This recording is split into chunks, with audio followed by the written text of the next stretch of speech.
Hello, everyone. I'm Teresa Christensen, a functional medicine certified health coach, and I'm so happy you decided to join me today. As a health coach, I help women with histamine intolerance calm their symptoms and recognize their personal triggers. Triggers from food, stress, and the environment. If you've been struggling with symptoms like headaches, extreme fatigue, GI issues, anxiety, unexplained rashes, muscles and joint pains, or generally feeling like you've lost control of your body, you're in the right place. I've been there and I can relate to you and your story. Today, though, I want to share a bit of my story, how histamine intolerance turned my life upside down and how I found a way to move forward. My hope is that as you listen, you'll feel a little less alone and start to believe that healing is possible and freedom from fear is real. So for me, it all started with a rash on my belly. At first, I thought it was something simple, something that would just simply go away on its own. Take a Benadryl and it'd all be gone in the morning. That's also when I realized I react to Benadryl too, but that's another story for another time. My simple rash wasn't simple at all. It was actually urticaria pigmentosa. Keep in mind, my diagnosis was in the mid 1990s, and very little was known about histamine intolerance at that time. So the doctors just sent me on my way. Since there was no internet at the time and Google was only something to dream about, I thought the only symptoms would be my horrible itching, burning skin. Over the years, though, I had other symptoms that I had no idea were related to histamine intolerance. I was naive in thinking my histamine just affected my skin. I had no idea that the migraines, the extreme fatigue, and the brain fog were also symptoms, but it was when I started having anaphylaxis that the light bulb went on in my brain. It was like a flashing neon sign that just read histamine, histamine, histamine. So, about 15 years into my journey with UP, I moved to Chicago. Living here, I had the opportunity to find a doctor that specialized in mastocytosis. He seemed to get what I was going through, but generally his answer was just to throw another medication at each symptom. It was during that time that I noticed the food intolerance and the digestion issues were making it tough for me to even leave the house. Also, during that time, I made a personal connection to histamine and hormones after I had a complete hysterectomy. For 3 months after my hysterectomy, I had no food intolerances and I finally felt free of symptoms. Plenty of energy, my headaches were gone, the weight was coming off, and I felt great. Then menopause hit. All of a sudden, everything came flooding back.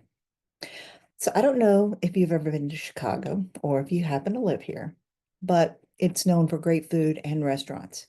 And I am married to a food scientist who loves to sample great food. Unfortunately, though, I was growing more and more afraid of foods and was avoiding leaving the house. So the idea of restaurants was kind of going out the window.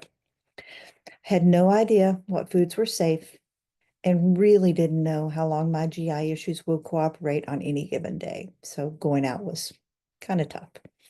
Generally, I felt like the walls were closing in on me and had no idea what was coming next.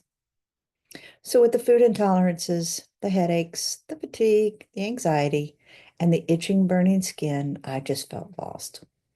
I was taking 7 antihistamines a day. Yes, 7. And things were getting worse each year.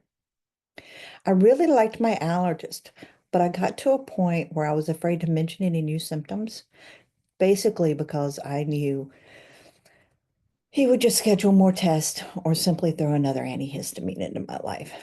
When he retired, though, I knew this was my opportunity to break free from traditional medicine. With the urging of a friend or two or three, everybody said it, I decided to reach out to a local functional medicine practitioner. And finding functional medicine and changing my lifestyle, yes, changing my lifestyle completely changed my world. There's still a few foods that I try to avoid, but I don't take any medications. Yes, no medications.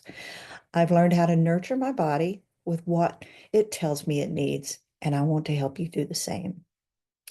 This is basically a condensed version of my story. To find out more about me, you can just visit my website. You can find me at histaminehealthcoach.com. In upcoming episodes, this is not the last you'll hear from me. I'll share the strategies that helped me, everything from food choices and lifestyle tweaks to simple ways you might calm your symptoms, recognize your personal triggers, and relieve your stress so you can reclaim your life and hopefully prevent the walls from closing in.